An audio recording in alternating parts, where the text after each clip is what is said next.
আমি দুনিয়া দিয়ে গেলাম কোটি টাকা, দুনিয়া আমার দিলে কি 1500 টাকা। এই তো দুনিয়া। আমার টাকা পয়সা আছে, ধন দৌলত আছে, আমি চলতে পারতেছি, কোনো কিছু অভাব নেই, তারপরও সুখ আসে না কেন? মনের সুখ নাই, মনের সুখ নাই। টাকার সুখ আছে, মনের সুখ নাই। কোটি টাকার মালিক দেখো অভাব হয় না দূর, গরিব ঘুমায় আরাম করে মনটা বাহাদুর। রাউনির লাশটা দেখো মেসুদ জাদু ঘরে, খায় না মাছি পোকা মাকড় সবাই ঘৃণা করে। হ্যাঁ, ভোগ বিলাসের বাড়ি গাড়ি পড়ে যাবে সব, থাকতে সময় স্মরণ করো আল্লাহ আমার রব। তাহলে টাকা পয়সা কখনো?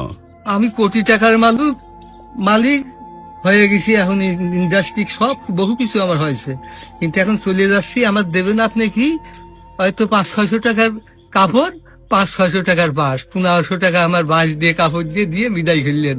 আমি দুনিয়া দিয়ে গেলাম কোটি টাকা, দুনিয়া আমার দিলে কি 1500 টাকা। এই তো দুনিয়া, এই তো দুনিয়া। এইটা মানুষ বোঝে না। বোঝে বোঝে বোঝে, দুনিয়ার লোভ আরো দরকার, আরো দরকার, আরো দরকার। দুনিয়ার লোভ। তারা কত হলে থামবে? আল্লাহ খানা দিয়ে পেট ভরাতে পারে, কিন্তু টাকা দিয়ে, ধন সম্পদ দিয়ে ভরাবে কবরে। যখন যাবো কবরের মাটি খাবো তখন ভরবি, তাছাড়া আর ভরবি না। তাছাড়া কখনো ভরবে না।